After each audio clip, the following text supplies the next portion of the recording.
विद्यार्थी मित्रांनो, आपण इयत्ता 11वी विषय राज्यशास्त्र या प्रकरणामध्ये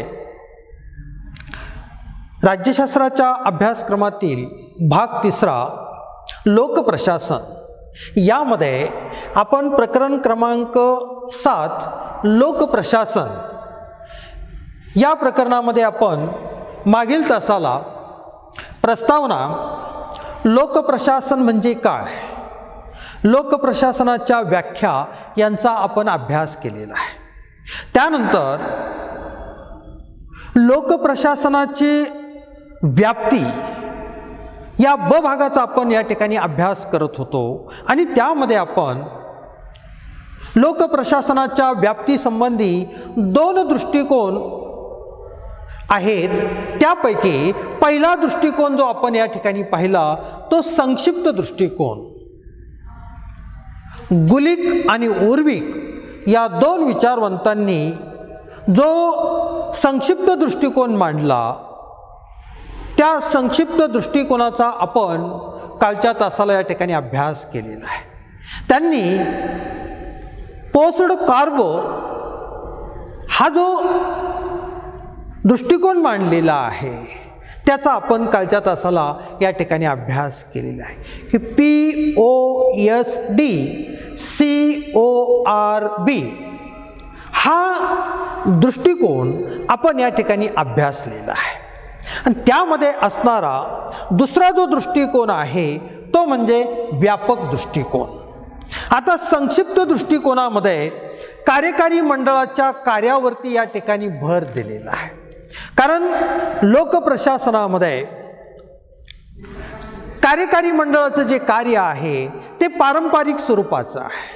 ते नियोजन पद्धतीनं त्या ठिकाणी ते कार्य चाललेलं असतं, पण लोकप्रशासनाच्या या व्यापक दृष्टिकोनामध्ये शासनाच्या 3 शाखांचा समावेश होतो: कायदे मंडळ, कार्यकारी मंडळ आणि न्याय मंडळ।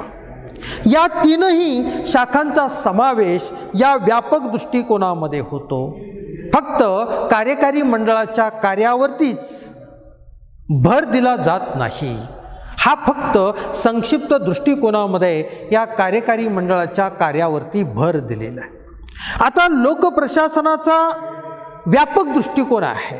कायदे मंडळ, कार्यकारी मंडळ, न्याय मंडळ, त्यांची रचना, त्यांचे अधिकार व कामे या सर्वांचा अभ्यास हा लोकप्रशासनामध्ये केला जातो आणि या 3 विभागांचे एकमेकाशी असणारे परस्पर संबंध यांचा सुद्धा यामध्ये समावेश होतो। इथं जर आपण पाहिलं तर सहकार्यात्मक सांघिक प्रभाव म्हणून या दृष्टिकोनाकडे पाहिलं जातं। तर शासनाचे हे जे 3 विभाग आहे या 3 विभागामध्ये त्या ठिकाणी काय असलं पाहिजे, सहकार्य असलं पाहिजे। आणि त्यामुळे आपल्याला सांगता येईल की यामध्ये धोरण निर्मितीवर लक्ष दिलं जातं। त्यामुळं हा एक व्यापक राजकीय प्रक्रियेचा भाग आहे। आणि यामध्ये जर आपण पाहिलं तर आपल्याला सांगता येईल की या व्यापक दृष्टिकोनामध्ये लोकप्रशासन हे खाजगी संस्था किंवा प्रशासन व्यक्ती यांच्याशी संवाद आणि सहयोग त्या ठिकाणी करत आहे, की ज्यामुळं आपल्याला सांगता येईल की मूलभूत सुविधा किंवा गरजांचा योग्य रीतीने पुरवठा करता येईल। आणि यामध्ये शासनाच्या विशेष कार्यांचा या ठिकाणी समावेश होतो। आपण मागील तासाला या ठिकाणी शासनाचे विशेष कार्य या ठिकाणी पाहिले। त्यामध्ये आपल्याला सांगता येईल की संरक्षण आहे, वित्तपुरवठा आहे, शिक्षण आहे, आरोग्य आहे, ही सर्व राज्याची म्हणजे शासनाची विशेष कार्य आहे। आणि याचा अर्थ लोकप्रशासनाच्या व्यापक दृष्टिकोनामध्ये संक्षिप्त दृष्टिकोनाबरोबरच या व्यापक दृष्टिकोनाचाही त्या ठिकाणी विचार केला जातो, कारण ही एक मूलभूत बाब आहे। आणि अशा पद्धतीने आपल्याला सांगता येईल की लोकप्रशासनाच्या व्याप्तीमध्ये 2 दृष्टिकोन आहेत। त्यानंतर आपण क भाग या ठिकाणी पाहणार आहोत आणि त्यामध्ये लोकप्रशासनाचा विकास। आता प्राचीन काळापासून ते आधुनिक काळापर्यंत या लोकप्रशासनाचा कशा पद्धतीने विकास झालेला आहे याचा आपल्याला या ठिकाणी अभ्यास करायचा आहे। आणि त्यामध्ये आपल्याला सांगता येईल की प्रामुख्याने प्राचीन काळापासून अनेक विचारवंतांनी प्रशासकीय विचार आणि व्यवहारासंबंधी असलेले योगदान दिलेले आहे। उदाहरण आपल्याला सांगता येईल की भारतीय विचारवंत कौटिल्य यांनी आपल्या अर्थशास्त्र या विषयामध्ये या ग्रंथामध्ये प्रशासन विषयक विचार या ठिकाणी मांडलेले आहे। राज्यशास्त्राचा जनक ॲरिस्टॉटल या विचारवंताने सुद्धा आपल्या पॉलिटिक्स या ग्रंथामध्ये या प्रशासनासंबंधीचे विचार मांडलेले आहे। मॅकियावेली या विचारवंताने सुद्धा आपल्या द प्रिन्स या ग्रंथामध्ये प्रशासन विषयक विचार या ठिकाणी मांडलेले आहे।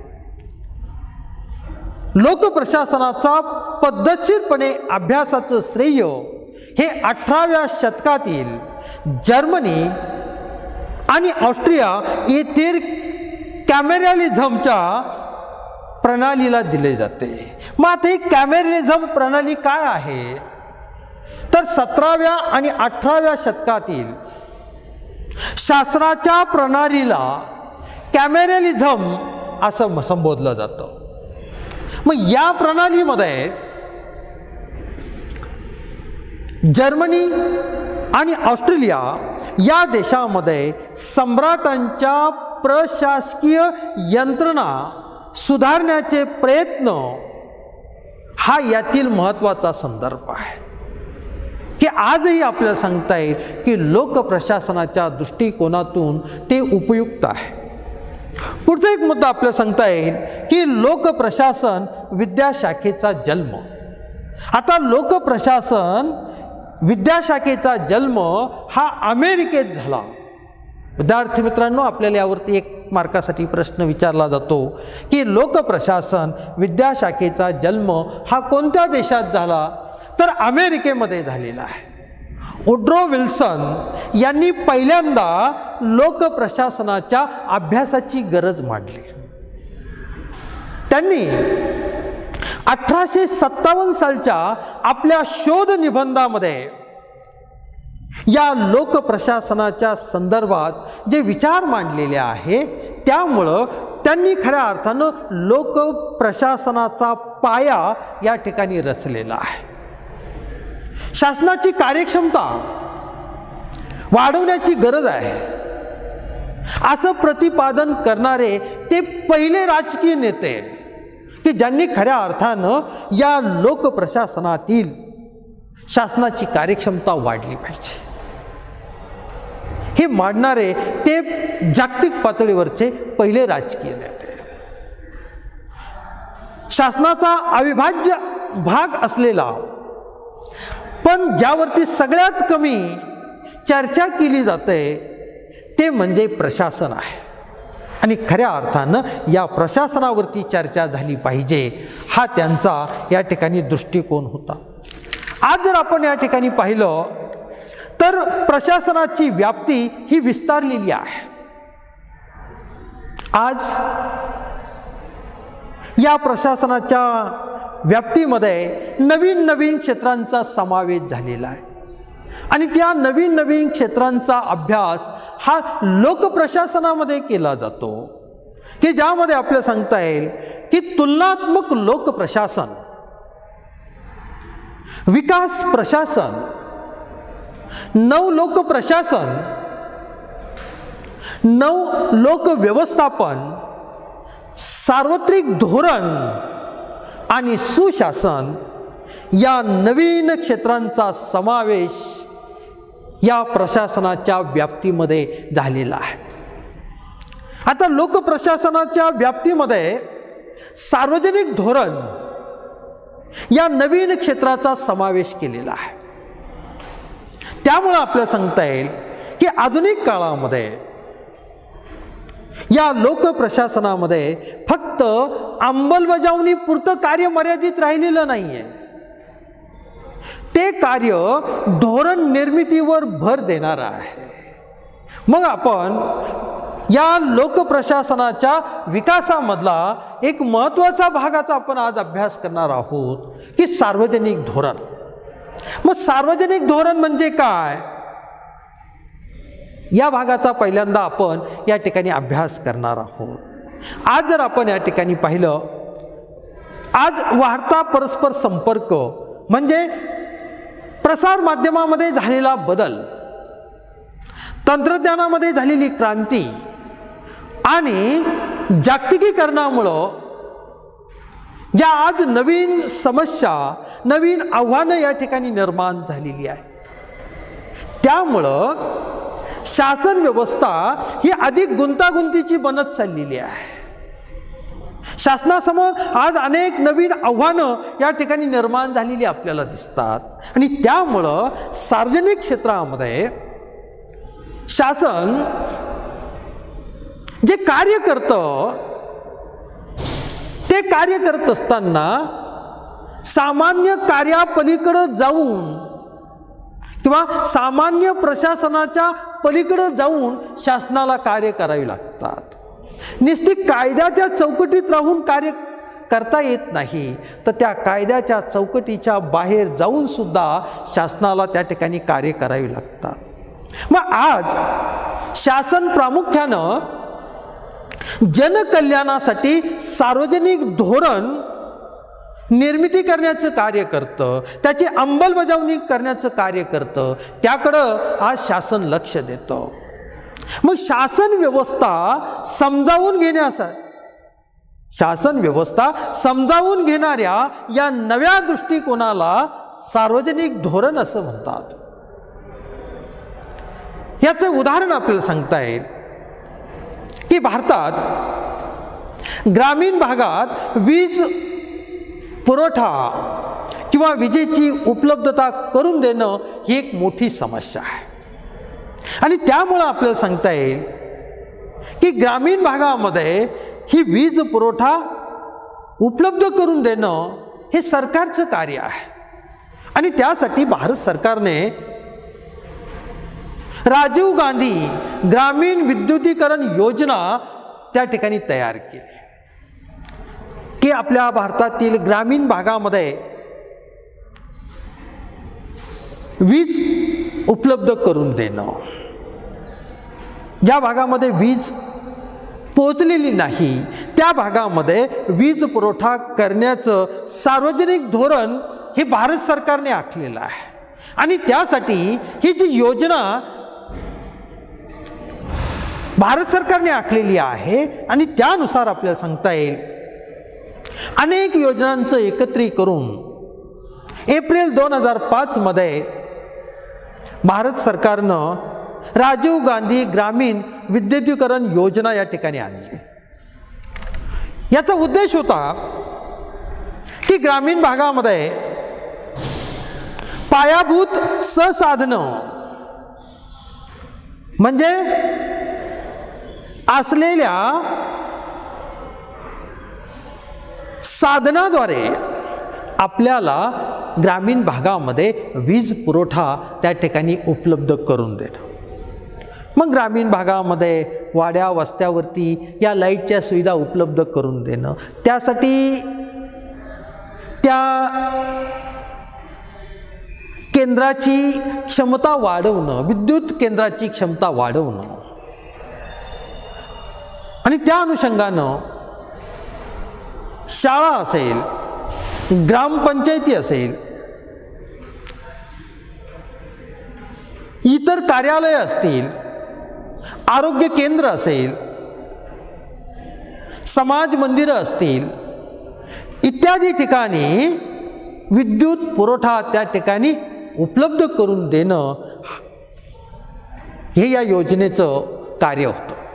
आणि त्या अनुषंगानं आपल्याला सांगता येईल की ग्रामीण भागामध्ये जे गरीब कुटुंबामध्ये लोक राहतात, आर्थिकदृष्ट्या ते दुर्बल आहे, त्यांना त्या ठिकाणी मोफत वीज पुरवठा उपलब्ध करून देणं हे एक या योजनेचं उद्दिष्ट होतं.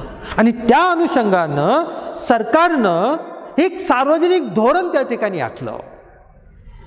दुसरं एक उदाहरण मी सांगतो विद्यार्थी मित्रांनो, ते म्हणजे आयुष्यमान भारत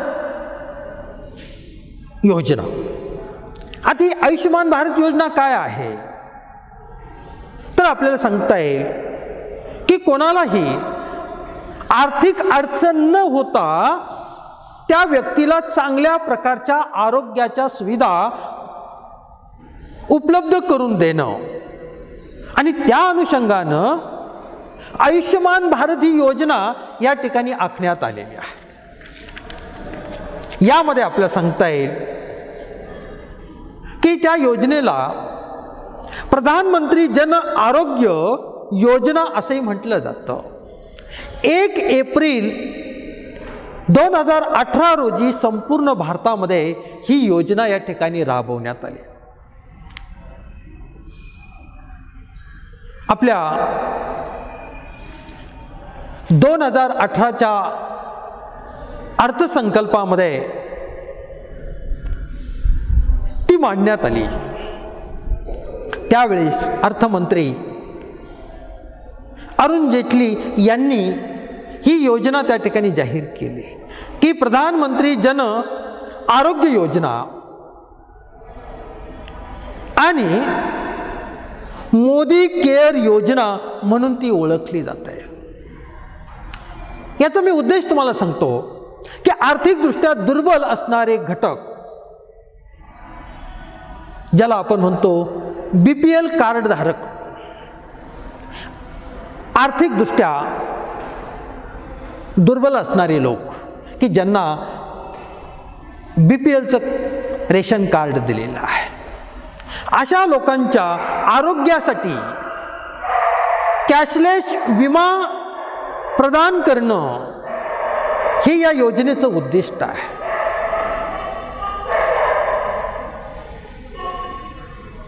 या आर्थिकदृष्ट्या दुर्बल घटकातील लोकांना 5 लाखापर्यंत आरोग्य विमा या ठिकाणी उपलब्ध करून दिलेला आहे.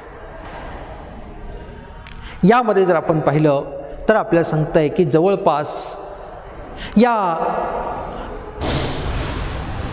आपल्या देशातील जवळपास 10 कोटी BPL धारक लोकांना त्याचा फायदा होणार आहे. या योजनेचं जर उद्दिष्ट जर आपण पाहिलं तर कमीत कमी 50 कोटी लोकांना त्याचा फायदा झाला पाहिजे, हा या पाठीमागचा उद्देश आहे. आणि या योजनेअंतर्गत केंद्र सरकार देशातील सर्व गरीब कुटुंबांना 5 लाखापर्यंत हा आरोग्य विमा प्रदान करेल, असं या योजनेचं वैशिष्ट्य आहे. या योजनेमध्ये पात्र असणारी व्यक्ती त्या ठिकाणी या योजनेचा फायदा घेऊ शकते की ती व्यक्ती सरकारी दवाखान्यामध्ये किंवा खाजगी दवाखान्यामध्ये 5 लाखापर्यंत त्याला सरकारकडून त्या ठिकाणी मदत दिली जाते की जेणेकरून या आर्थिकदृष्ट्या दुर्बल घटकांना आपलं आरोग्य हे चांगलं ठेवता यावं, हा या पाठीमागचा उद्देश आहे. दुसरा मुद्दा आपल्याला पाहायचा आहे तो म्हणजे सार्वजनिक धोरणाचे टप्पे. 3 टप्पे आहे. पहिला टप्पा धोरणाची निवड, ब धोरणाची निष्पत्ती आणि क धोरणाचा परिणाम. आता यामध्ये आपल्याला सांगता येईल अ भाग की धोरणाची निवड. यामध्ये नागरिकांच्या हितसंबंधाचे विविध प्रश्न असतात.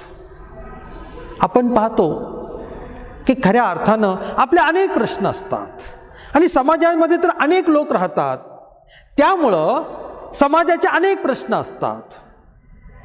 पण त्यामध्ये जे महत्त्वाचे प्रश्न असतात त्या प्रश्नांची प्राधान्यक्रमाने निवड करण्याचं काम त्या स्थानिक पातळीवर स्थानिक प्रशासनाला, सरकारला त्या ठिकाणी करावं लागतं. मग आपण या ठिकाणी पाहिलं की या संदर्भात देश पातळीवर असेल, राज्य पातळीवर असेल, स्थानिक पातळीवरती असेल, मग प्राधान्यक्रमाने धोरणाची निवड करावी लागते. कोणत्या प्रश्नाला, कोणत्या धोरणाला अगोदर प्राधान्य द्यायचं आहे. मग पंतप्रधान आणि मंत्रिमंडळ, राजकारणी लोक, संसद सदस्य आणि प्रशासनामध्ये असणारा कायमस्वरूपी सनदी नोकर वर्ग, त्याला आपण नोकरशाही म्हणतो. आणि या नोकरशाहीमध्ये असणारे सनदी अधिकारी हे काय करतात? प्राधान्यक्रमाने प्रश्नांची निवड करतात, समस्यांची निवड करतात की कोणत्या अगोदर समस्या सोडवल्या पाहिजे. मग त्यासाठी त्यावरती चर्चा केली जाते, विचारविनिमय केला जातो, अनेक पर्याय यावरती सुद्धा चर्चा केली जाते आणि नंतर त्या ठिकाणी धोरण या ठिकाणी निश्चित केलं जातं. एक उदाहरण आपल्याला सांगता येईल की शहरात पाणी पुरवठा कसा करवायचा. आता उदाहरण आपल्याला सांगता येईल, दुष्काळाची परिस्थिती आहे आणि या दुष्काळाच्या परिस्थितीमध्ये शहराला पाणी पुरवठा करणं ही एक महत्त्वाची समस्या असते. मग अशा वेळेस उपलब्ध असलेल्या पाणी पुरवठ्याचं नियोजन या ठिकाणी त्या व्यवस्थेला करावं लागतं. आणि हे करत असताना आपल्याला सांगता येईल की आपल्याकडं पाणी किती साठा उपलब्ध आहे आणि शहराला लागणारा पाणी पुरवठा किती आहे, याचं नियोजन या ठिकाणी त्या व्यवस्थेला करावं लागतं. आणि त्यानुसार नियोजन करून त्या धोरणाची निवड होत आहे. दुसरं, मलेरिया विरोधी कार्यक्रम हा कशा पद्धतीने राबवायचा, त्याचं सुद्धा त्या ठिकाणी नियोजन करावं लागतं. म्हणजे धोरणाची निवड करावी लागते. विद्यार्थी मित्रांनो, आजच्या काळामध्ये जर पाहिलं, आत्ताच्या काळामध्ये कोरोना विषाणूमुळे निर्माण झालेली परिस्थिती आणि या परिस्थितीवरती मात करण्यासाठी सरकारकडून जे धोरण आखलं जातं, हे धोरण आखत असताना त्यावरती चर्चा, विचारविनिमय करून त्या ठिकाणी ते धोरण आखलेलं आहे की लोकांचं आरोग्य हे चांगलं राहावं, यासाठी सरकारकडून अनेक उपाययोजना या ठिकाणी राबवल्या जातात. आणि अशा पद्धतीनं आपल्याला सांगता येईल की अगोदर धोरण निश्चित करावं लागतं, म्हणजे धोरणाची निवड करावी लागते. आता धोरण निवड केल्यानंतर त्या धोरणाची अंमलबजावणी करण्याचं कार्य करावं लागतं. त्याला धोरणाची निष्पत्ती असं म्हणतात. मग अंमलबजावणी करत असताना अनेक अडचणी निर्माण होतात, अनेक समस्या निर्माण होतात. त्या सोडवण्याचं कार्य त्या प्रशासनाला त्या ठिकाणी करावं लागतं. मग या धोरणाची कार्यवाही करत असताना काय फायदा झाला, त्याचा काही तोटा झाला का, त्याची काय निष्पत्ती झाली, याचा सुद्धा त्या ठिकाणी विचार केला जातो. आणि मग तिसरा मुद्दा आपल्याला सांगता येईल की धोरणाचा परिणाम. या तिसऱ्या टप्प्यामध्ये की धोरणाची अंमलबजावणी केल्यानंतर खरोखरच काय फायदा झालेला आहे, किती टक्के लोकांना फायदा झालेला आहे, आपण जे उद्दिष्ट ठरवलेलं आहे हे उद्दिष्ट किती टक्क्यापर्यंत त्या ठिकाणी पूर्ण झालेलं आहे, हे तपासण्याचं कार्य त्या व्यवस्थेकडून केलं जातं. त्याचे काय परिणाम झालेले आहे ते सुद्धा या ठिकाणी तपासले जातात. कारण त्या धोरणामध्ये जर उणिवा असतील, दोष असतील, त्यामुळे जर काही फायदा झालेला नसेल तर अशा वेळेस त्या धोरणामध्ये काही बदल करावा लागतो का, पुन्हा परत नवीन धोरण आखावं लागणार आहे की काय, यावरती पुन्हा परत त्यावरती चर्चा केली जाते. आणि अशा पद्धतीनं या ठिकाणी धोरणाचे जे 3 टप्पे आहे, या 3 टप्प्यानुसार त्या ठिकाणी धोरण त्या ठिकाणी आखलं जातं, त्याची अंमलबजावणी केली जाते आणि पुन्हा त्याची निष्पत्ती काय झाली याचाही अभ्यास या ठिकाणी केला जातो. याचं एक उदाहरण आपण या ठिकाणी पाहणार आहोत विद्यार्थी मित्रांनो, की या सार्वजनिक धोरणाची निर्मिती आणि अंमलबजावणी. एक उदाहरण सांगता येईल. आपण ज्या भागामध्ये राहतो, ज्या परिसरामध्ये राहतो, ग्रामीण भागामध्ये असेल, शहरी भागामध्ये आपण राहत असेल, तर आपल्याला सांगता येईल की सर्वात महत्त्वाची जर काही समस्या असेल तर ती समस्या म्हणजे कचरा व्यवस्थापन आणि कचऱ्याचा विनियोग कसा करावा या संबंधी प्रशासनामध्ये चर्चा होत असते. स्थानिक पातळीवर ग्रामीण भागामध्ये असेल तर ग्रामपंचायतीमध्ये, शहरामध्ये असेल तर नगरपालिकेमध्ये, मोठ्या शहरामध्ये असेल तर महानगरपालिका आणि या नगरपालिकेमध्ये या समस्यावरती चर्चा होत असते. कारण ही जी समस्या आहे, ही समस्या ही सर्वांना भेडसावणारी आहे की या समस्येतून आरोग्याचा प्रश्न निर्माण होतो, स्वच्छतेचा प्रश्न निर्माण होतो. ही गंभीर समस्या आहे. मग या समस्या संबंधी लोकांचे प्रतिनिधी चर्चा करतात. शहरामध्ये असेल तर नगरपालिकेचे अधिकारी, मोठ्या शहरामध्ये असेल तर महानगरपालिकेचे अधिकारी, ग्रामीण भागामध्ये असेल तर ग्रामपंचायतीचे सदस्य आणि ग्रामसेवक यावरती चर्चा करतात आणि चर्चा करून एक धोरण ठरवतात की या कचऱ्याचं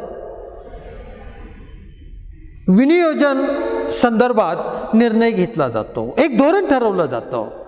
हा जो अस्ताव्यस्त पडलेला कचरा असेल शहरामध्ये, गावामध्ये, तो गोळा करणं, तो कचरा काय करणं, गोळा करणं आणि गोळा केलेल्या कचऱ्याची विल्हेवाट लावणं या संबंधीचं सार्वजनिक धोरण त्या ठिकाणी निवडलं जातं.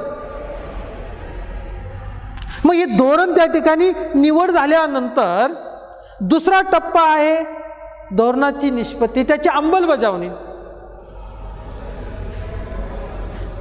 मग जे धोरण आखलेलं आहे या कचरा विनियोजनासाठी,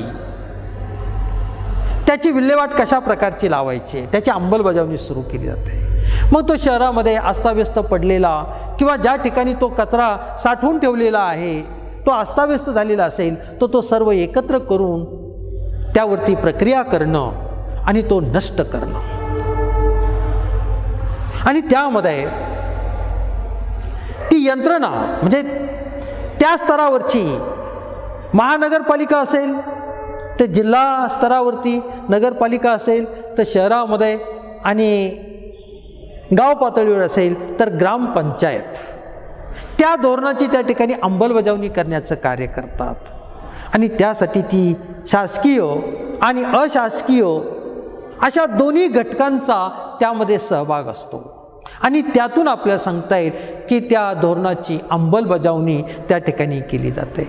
मग ही अंमलबजावणी केल्यानंतर त्याचा काय परिणाम झाला, तिसरा मुद्दा धोरणाचा परिणाम.